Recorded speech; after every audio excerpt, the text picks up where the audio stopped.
Thank you. And I wanted to say thank you to Wasatch Academy. Have had a great time meeting some of you people who were alumni, making connections about different parks, which I've really enjoyed. I wanted to thank Annie and Brian McCauley, who've been my hosts and are probably responsible for me being here, and I'm grateful for that. I had a great time in Holly's class yesterday. Had an attentive audience of mostly Chinese students right at my shoulder, and I did a little painting looking down the avenue at Horseshoe. That was a lot of fun. What a great facility you have there. What a wonderful school this is. I've been so impressed. This is about my project, but it's also a little bit about the national parks. It's a little bit about me as an artist as well. And this is my most recent painting project, and it began in 2011, or long before that in a certain way, and is still continuing even though I've been to every park and painted in each park. But the idea of the project was to paint in each park, not to go and photograph, but to actually be there and have the experience of being in the park, being surrounded by what that park is, and that becomes the material of the painting, the substance, the essence of the paintings, not just a captured image. So what you will see are images that aren't necessarily the quintessential image or the iconic image of the park, but it was my experience, and that's part of what the national parks are, is this wonderful opportunity for all of us, and the world included, as I find more and more people from other countries visiting when I've been visiting, to appreciate what Wallace Stegner wrote about, this great idea that we preserve some of these spaces for generations to come. And I particularly have appreciated the last paragraph here, where we simply need this wild country available to us, even if we never do more than drive to its edge and look in, for it can be a means of reassuring our sanity as creatures, a part of the geography of hope.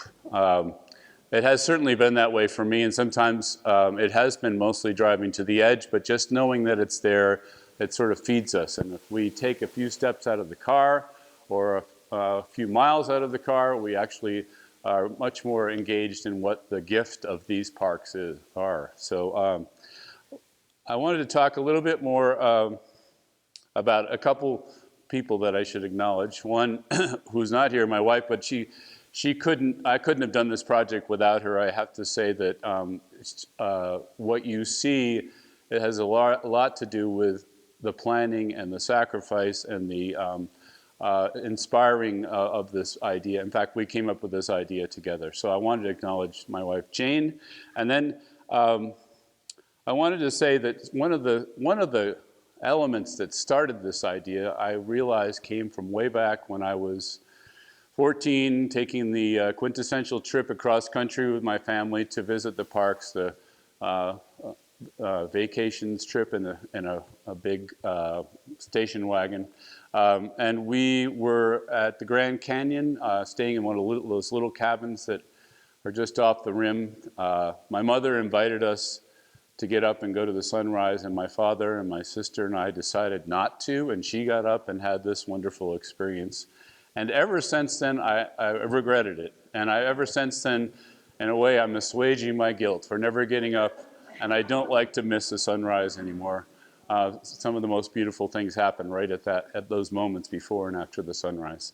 So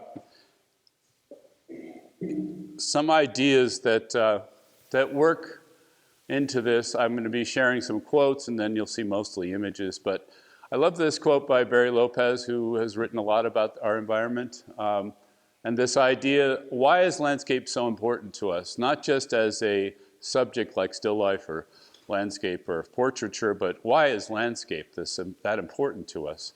And this idea that embedded within it are all cultures, and it's where we live, it's the space we live in, and we have different relationships with it, and how attuned and open to it and contributing to that are we? And are we a part of it? Are we separate from it, or are we a part of it? So these are some of the things that I've contemplated as I've been doing this project. Acadia National Park was the first park I ever visited. I grew up in the Northeast, went to camp in Maine. My family has a house since the late 70s on Deer Isle.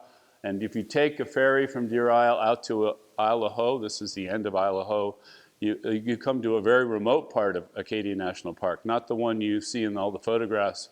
And these are the cliffs at the end of Isle of Ho. This is large. This is 4 feet by 5 feet. It's the most recent large painting, but it's an example of this idea of being in a place, experiencing it long term, and then putting that back into the painting. There were small paintings done on location, but this really carries an awful lot more than just a pretty picture for me.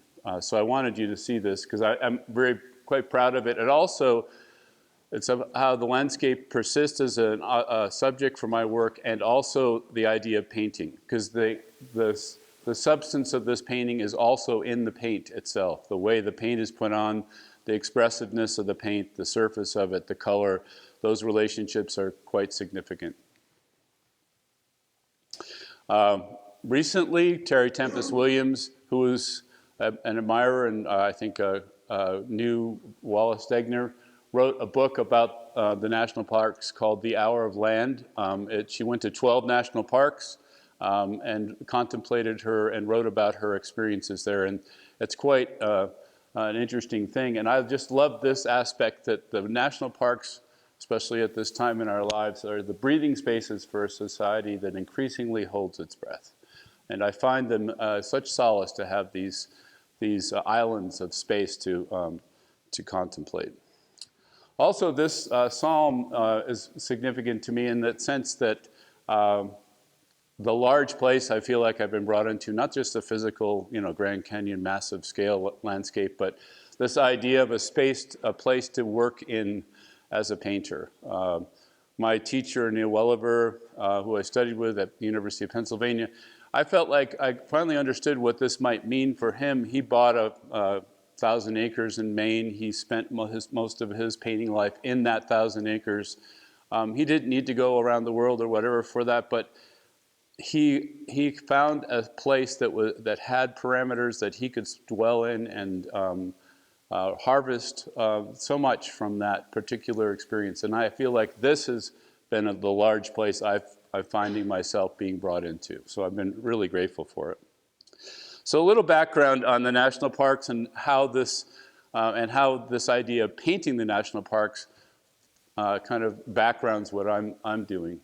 George Catlin, one of the first people to travel west, he went with William Meriwether Lewis back in the early to mid 1800s, and they traveled, and he came back. He painted a lot of Indian portraits, which are the first record of the native peoples, but also he painted some of the landscape, the massive herds of buffalo, and he's the first person that I know of who voiced the idea that we should have a park, a massive park to preserve not just the land, but everything that lived in it.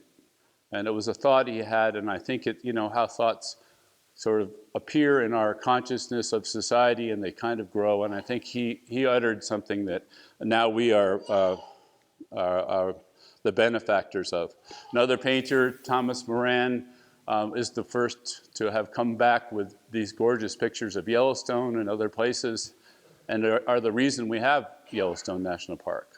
He, without a camera, he brought back these amazing paintings of unimaginable colors of landscape, which a lot of people in the East just did not believe, but here they are. And then, of course, the Hudson River School. This is Frederick Church, student of Thomas Cole, the founder of that school, establishing the American identity in terms of landscape, that this is our landscape, and having a sort of romantic notion of it, but and also a little bit of nostalgia for this landscape, which was now becoming not only a place for people to move west to, but for us to develop. The resources were available, abundant resources, and how some of that was starting to become maybe possibly exploited in certain ways that weren't, that, you know, have now been sort of balanced out. But he was an important, that group of people were important in establishing this idea of the American landscape. The painters that I relate to more are people like Rockwell Kent, painted on the coast of Maine, George Bellows, on Monhegan, this is another George Bellows, John Marin, who move into the more modern approach to painting, Marsden Hartley,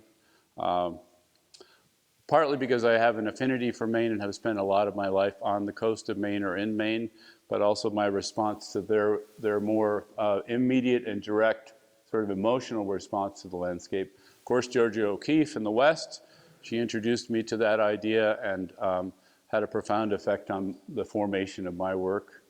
I have lived in all 3 states of the 4 corner states besides Utah. Maybe now that I visited here, someday I'll come to Utah. But we lived in Santa Fe, and I became quite enamored of the Taos School painters and the Santa Fe School that arrived there, and the Europeans who arrived there and started painting that beautiful landscape. Also in Canada, there are a group of painters called the Canadian Seven, who also were about trying to get the sense of a Canadian identity in painting.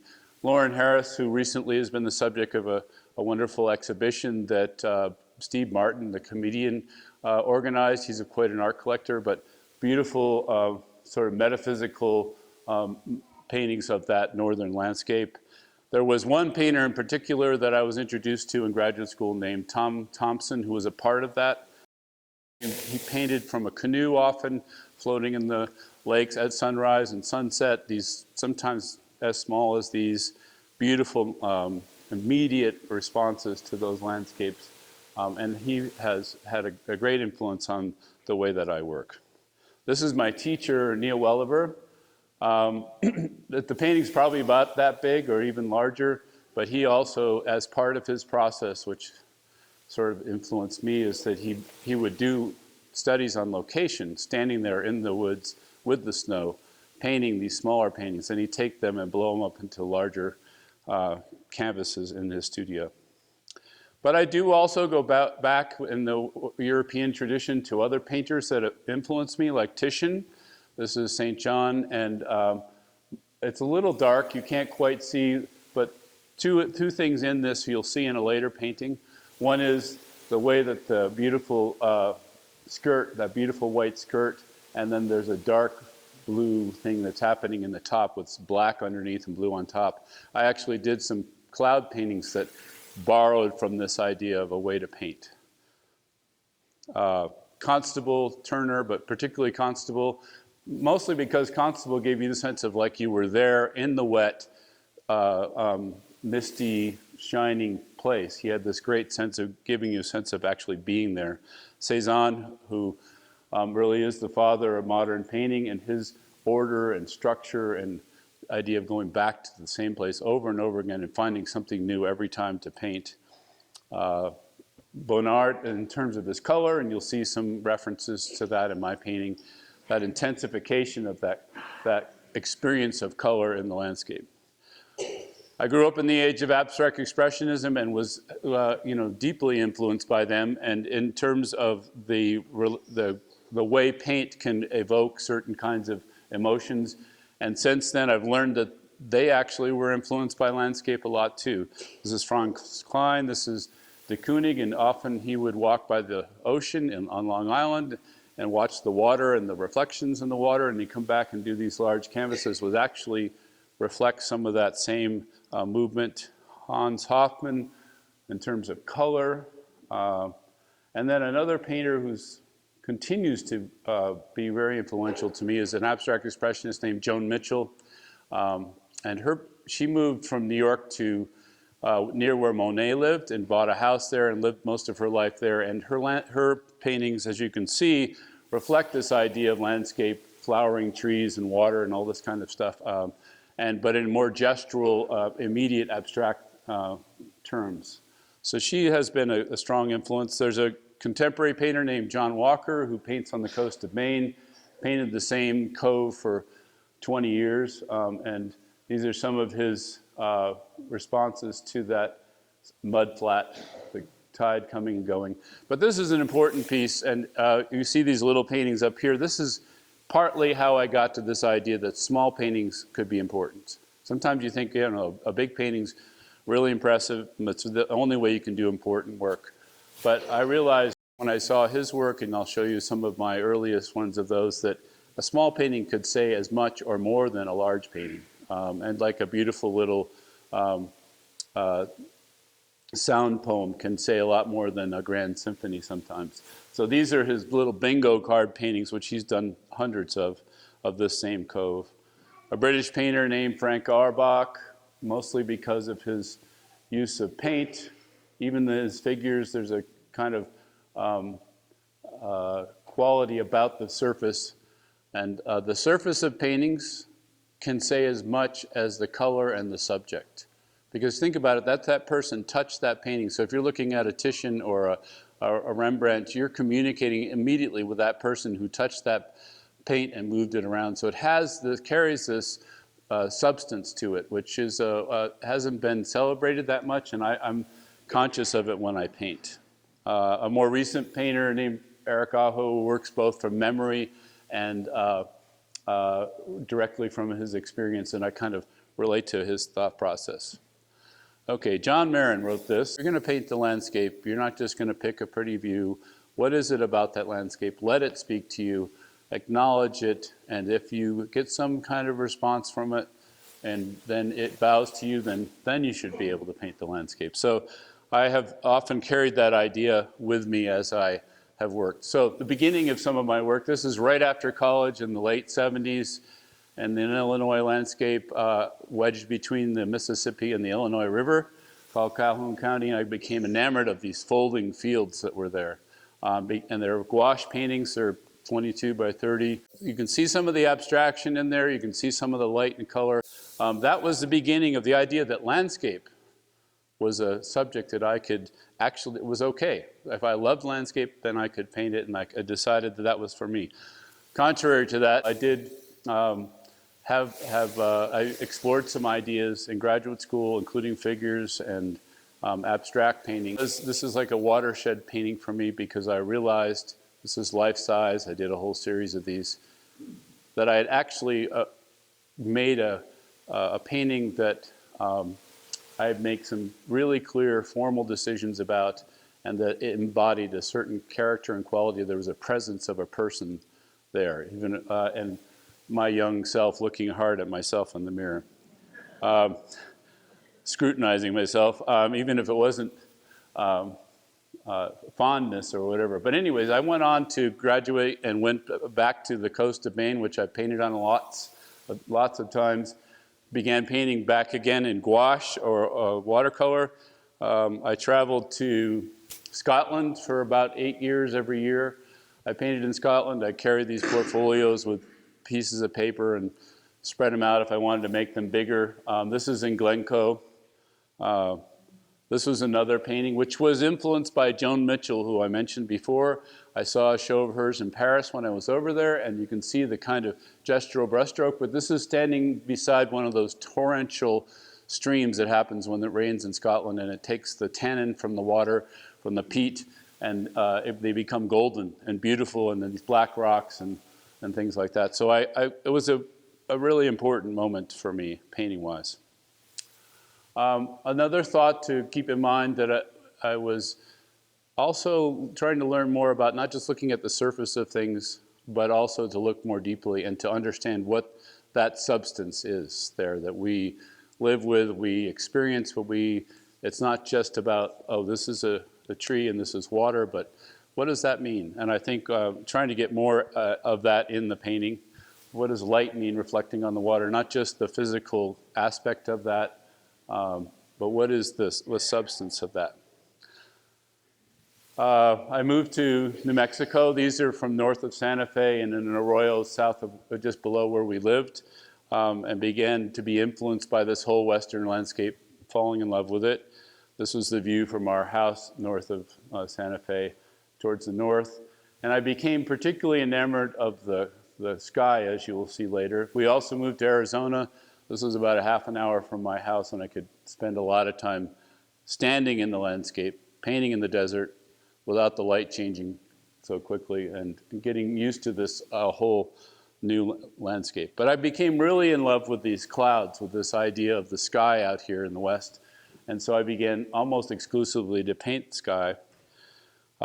These paintings now, the next few, are large, 6 feet or 5 feet, 7 feet tall, and of those magnificent clouds, painted from little paintings I did outside and then done in the studio.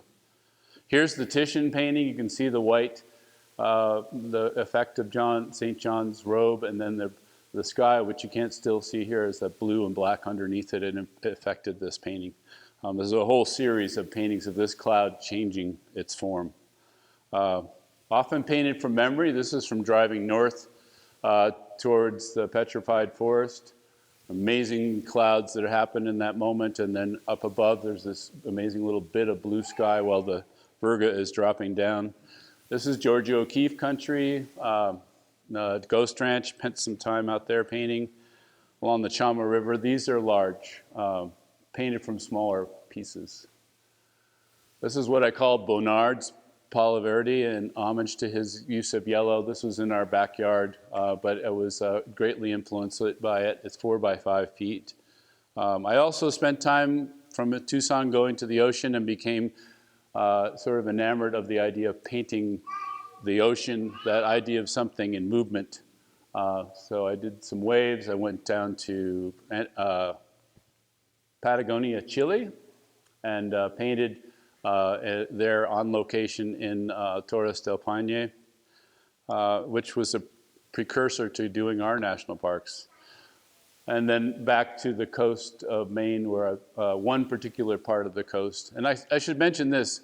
The national parks were interesting because there are 59 places I had to go to. This represents a place that I've painted for 30 or 35, almost 40 years. So I know this place, and it has a certain kind of knowledge.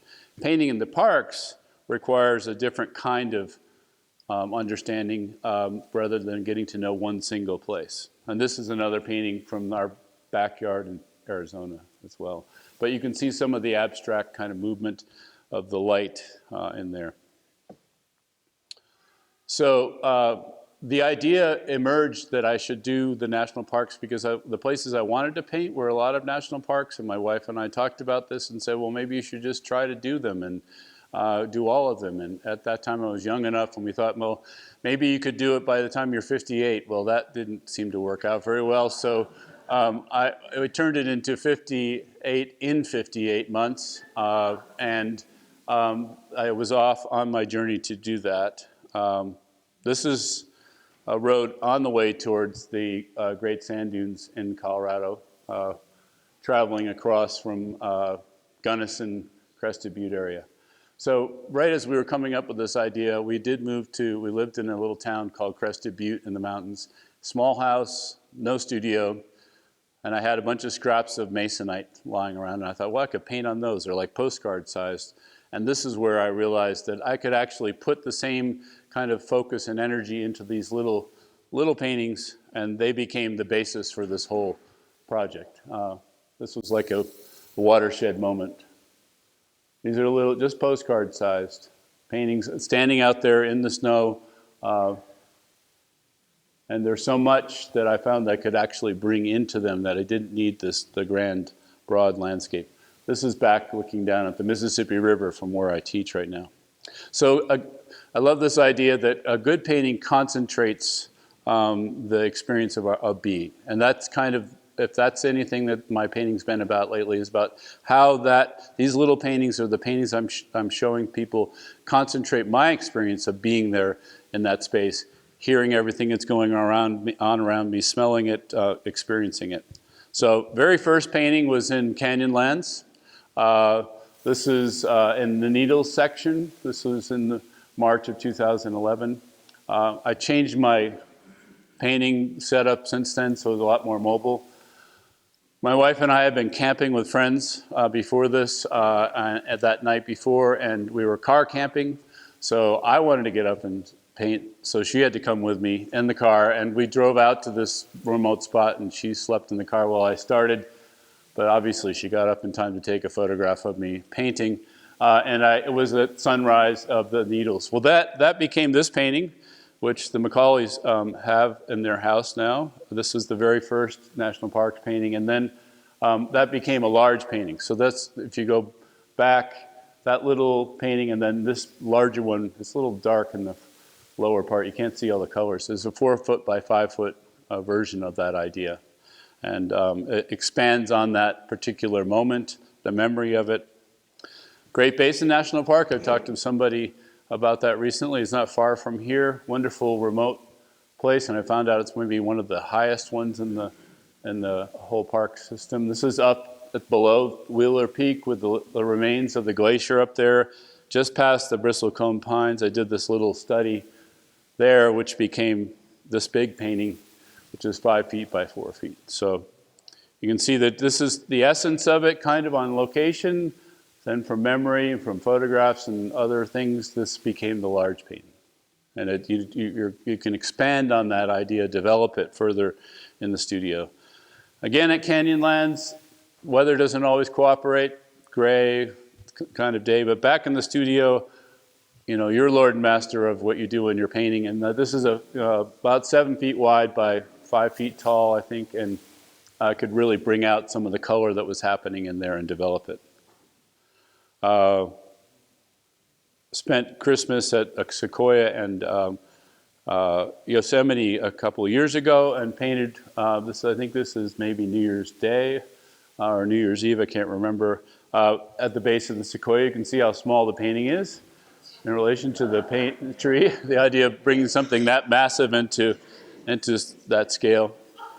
And then this is a slightly larger painting that I did back in the studio from the memory of that. But you can see that gets more into the way the paint's used, the abstract expressionist sort of thing of feeling more than just description.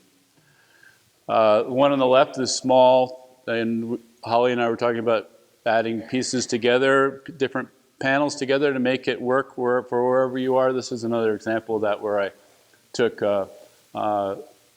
two and put them together at Old Faithful, and then this is about 80, almost 7 feet tall there, that painting of Old Faithful. Sometimes you don't paint what is known. This is the northern part of Yellowstone up near the gate. This beautiful thing happened right at sunset. I actually only worked from some photographs of it, but this is about 5 feet by 6 feet.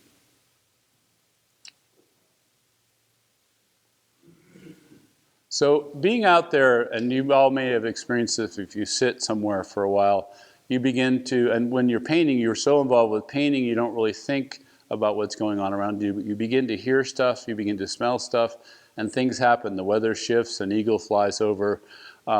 Things happen, and you're part of the landscape. Well, things then appear that you wouldn't normally see if you just stopped, took a quick snapshot of it, or even sat there for a minute. So that's one of the things I love about painting.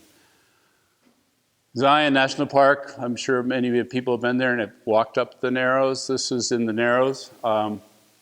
It's fairly peopleless, as you can see. It was not peopleless when we went up in it. We were there in July. There was a crowd of, I don't know, there were hundreds of people there. We were walking up there together.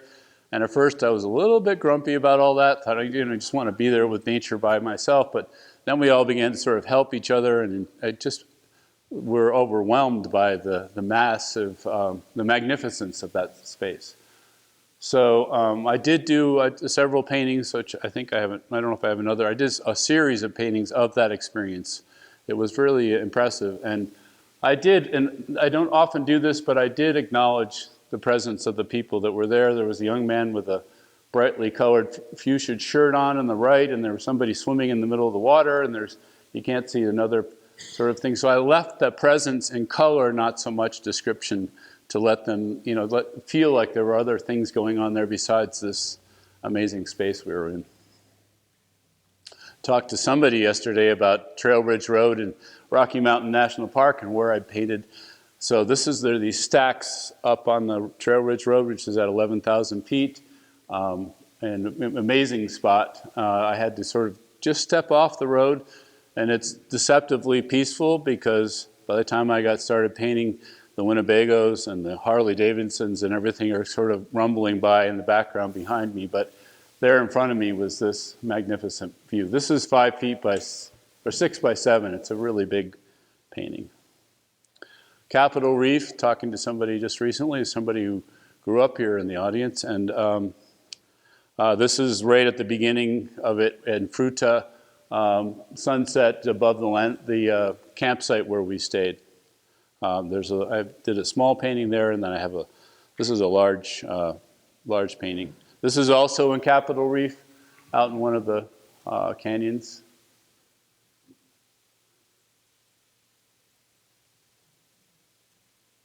I'm sure you've experienced that. If you get by some of these rushing streams, I mean, you just feel enveloped by it. And this, if you look closely, I am up there in the middle of this thing, a little tiny speck on the top, and a person I didn't know took this photograph and then came up and said hello to me. She and her boyfriend were walking up there and captured this moment on the rock where I was painting this little painting.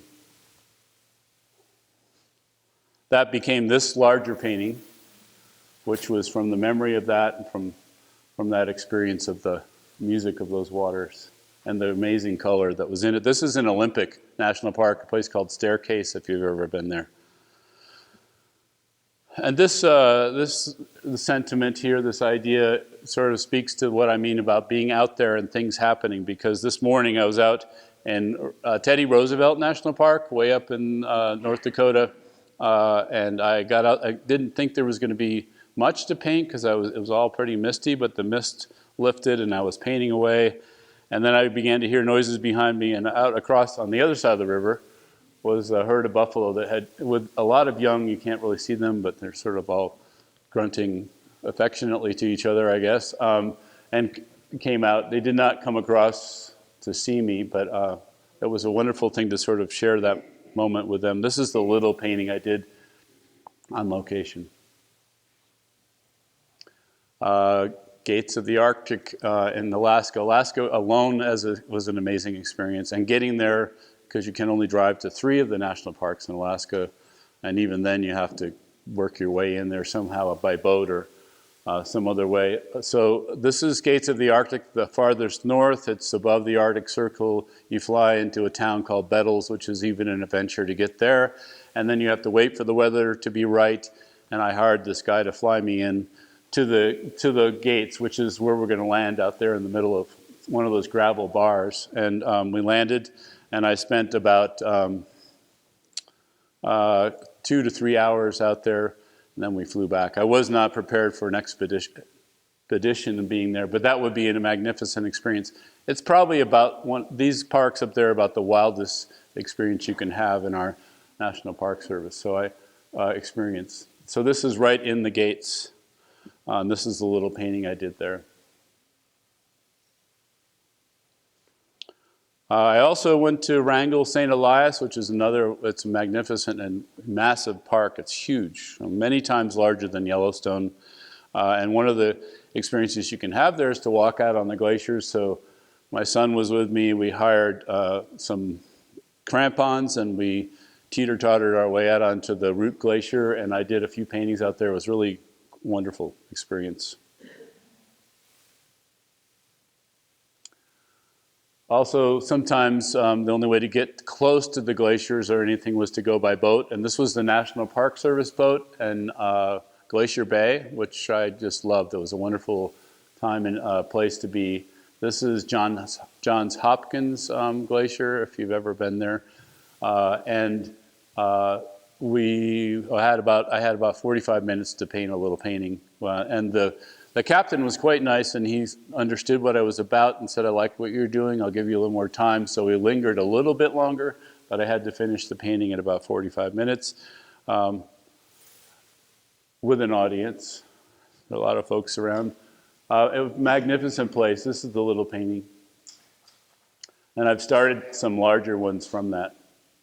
I also saw this. This is another aspect of painting. I saw this thing happening out of the corner of my eye as we were going in, and I took another board and I did a quick sort of sketch of some of the shapes, and then I did this painting back in my studio from memory. But I really love the way it got translated rather than literally translated, sort of that feeling of those jagged peaks, this remnant of a glacier coming down, the color of the glacial water, and gets into what painting or the music of painting is really about.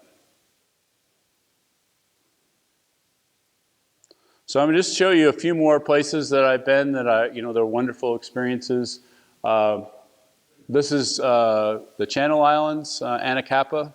My son and I went out there and camped out there with 1,000 or more, thousands of gulls. It turned out to be their nesting season. We were the only people besides the rangers on the island. It was kind of a primeval experience, I'll have to say. And this is at dawn. The one other ranger guy that was there with us was walking out towards to the point, and I got that picture of him. And then this is as sunrise happened, I painted this little painting, which actually I have up here, of the cliffs and the fog cloaking one of the far islands. This is another painting of the end of Anacapa at Channel Islands.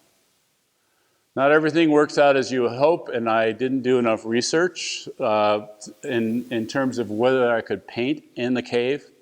But it turns out you do need to do a little prior research and apply. It costs a couple $100. You got to ensure them that you're not going to change the environment down there and that kind of thing. So I arrived at Carlsbad, not able to walk in. I thought because of the big entrance I could easily get in there, but I had to settle for painting the entrance to the park.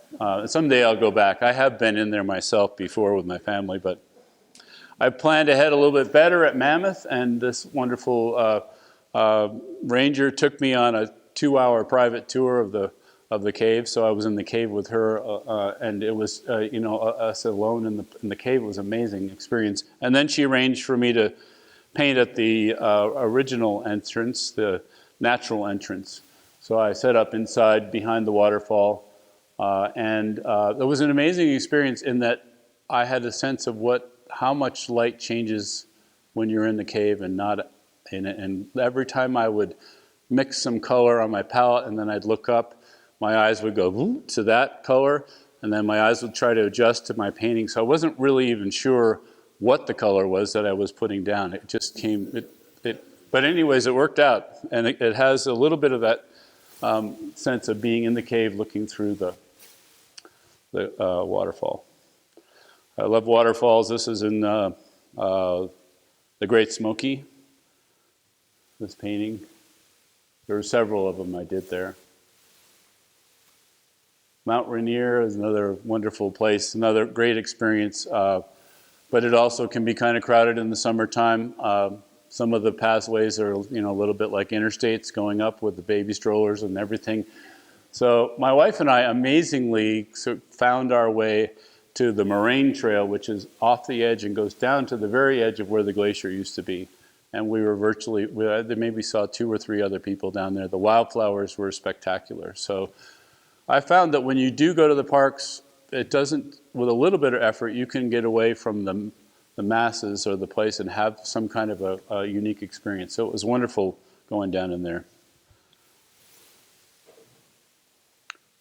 This is a painting from a different part of the park, a different side of Rainier, called Sunrise.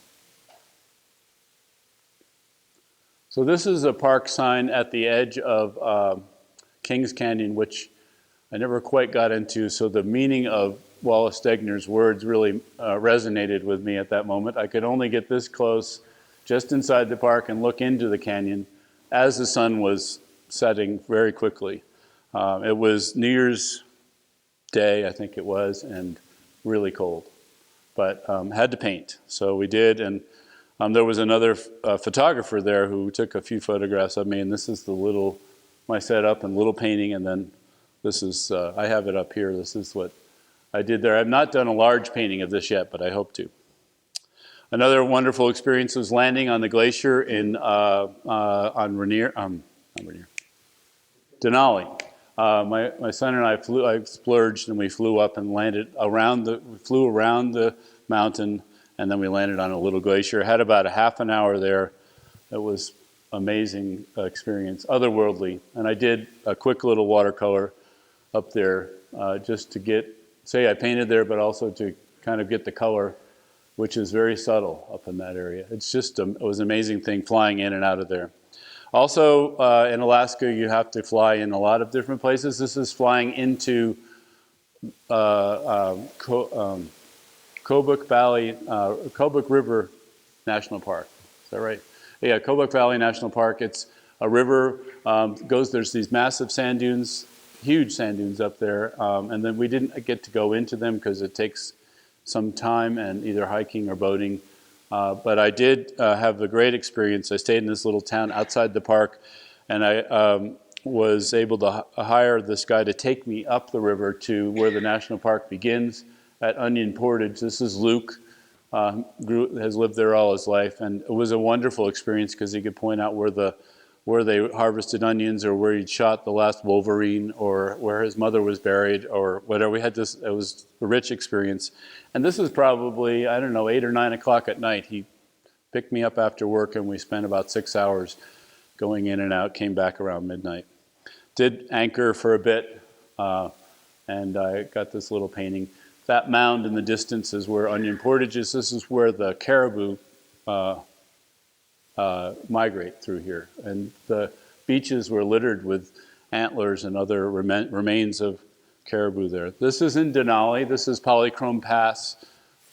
Stopped here and painted for a little bit, and went on in. We did the bus all the way into Eielson, and this is a painting of what I could see of Denali from there. Another magnificent park, if you get a chance to go to, a wonderful experience, is 70 miles off of Key West. You have to take a boat to get there. You drive, you plow through turquoise water for 2 hours or so, 2 or 3 hours, and you arrive at this beautiful place where there's this Civil War fort where they used to put deserters, which seems like a nice thing to be able to spend that, but they were all in wool uniforms. It was not that pleasant, I guess. But anyways, there's a fort there, but it's also a place of beautiful keys. Did a little painting there. I actually have that painting up here. And, you know, the magnificent frigate birds and all sorts of snorkeling and stuff like that. I also went to the Virgin Islands, American Virgin Islands, and this is a little pocket beach just off of Trunk Bay. There's hundreds of people just around that black rock. But I found this little pocket beach to paint in. This is another location too, and I did a little painting trying to deal with those beautiful turquoises, which is a remarkable thing. You think, well, you just take turquoise and put it on the canvas, but you have to adjust all these different relationships of value and color to get that glow to happen, and it was a lot of fun to try. Another unexpected park that I really liked was besides Cuyahoga, which I didn't mention, but is Congaree, which maybe you've not heard of. It's the largest old-growth forest in America in terms of loblolly pine and bald cypress. It's in South Carolina. There's a river or two that run through it. This was in the spring, and amazing things happening with the cypress and reflections, and I did a little painting there. So here's Haleakala in Hawaii. This is my last sort of hurrah, my last sprint to get done before February 18th last year. And so I took a trip to Hawaii and then out to American Samoa and then back to Glacier to finish it off. And this is at sunset on top of Haleakala. Just a wonderful place. And I spent most of my time up on the top of the mountain, not on the shore, which would be another place to go to, the black rocks and the surf and all that. But I love this big, they call it a crater, but it's not really a crater, this succession of craters, this spot at the top. And obviously pretty happy about painting there. And this is a little painting trying to capture some of that color that I did while I was there. Spent a couple days there, and here's the shadow of the mountain as the sun is setting. And then I flew out to American Samoa, which is the only national park, our national park below the equator. And it's 5 hours flight from Hawaii from Honolulu, and then you have to fly out, stay there 3 days, and then the next flight comes back. So I had a wonderful time there and enjoyed the whole experience. It was the most non-national park-like experience. I stayed in a town, and the villages on the coast have leased the land to the National Park Service, and it's sort of, there's no real gate, there's no rangers, maybe there are, but I hadn't seen any. Didn't see anybody else visiting. There were these little, this is Pola Island, which I painted. There were these little placards that let you know you were in the park, but it was more of a solo kind of experience. I really had a wonderful time there. This is a little painting I did looking down, and then I went down through to that point that I just painted. So that right where the pinnacle comes down, I'm down to the left right at the edge of my painting to be on the beach, and it was just an overwhelming kind of experience as this turquoise surf came in, and I spent a few hours there and painted this little painting. And then I decided that I needed to try to remember the scale of these cliffs, so I did add a little piece on top to have the sketch for that. The interesting experience there was that as I left, I came back to the village, and I got stopped at the entrance to the village. It was 5 o'clock, between 5 and 6. Every day they have an hour of prayer, of quiet. So they asked me to stop, and I sat with some of these guys, and there were people all over the town. Everybody was stopped, and they had this moment of meditation or prayer. There was somebody maybe playing a ukulele or whatever, but it was kind of a nice moment to understand the reverence that they give to their space and where they live. So back to Hawaii to get the last park in Hawaii. I got up at dawn and painted, I can't say the name of the volcano, but the place where you can see the cauldron glow, and I got up there early enough to paint it before it disappeared. Did this little sketch, and I've done a series of larger ones which I haven't completed yet, but it was an otherworldly experience. It did not have lava flow when I was there, the kind that you see on the news all the time, but this was amazing to see that. Then I went down on the lava, down towards the shore, endless streams of the lava flow, which are some of the most recent land that's been made on our Earth, to the ocean, where it meets the ocean. Amazing colors and formations. Traipsed around and ended up sitting down and doing a little study of this swirl of lava and a little bit of the ocean beyond. And I hopped on a plane that very night, flew to Glacier, and rented a car and drove up there, and thought I was not going to see the park or the mountains or whatever. And right at that moment, the sun came out. So this was the end of my journey. So that's the end of my talk. This is my website. If you want to read or see more images, there's some up here, and I'm happy to take some questions.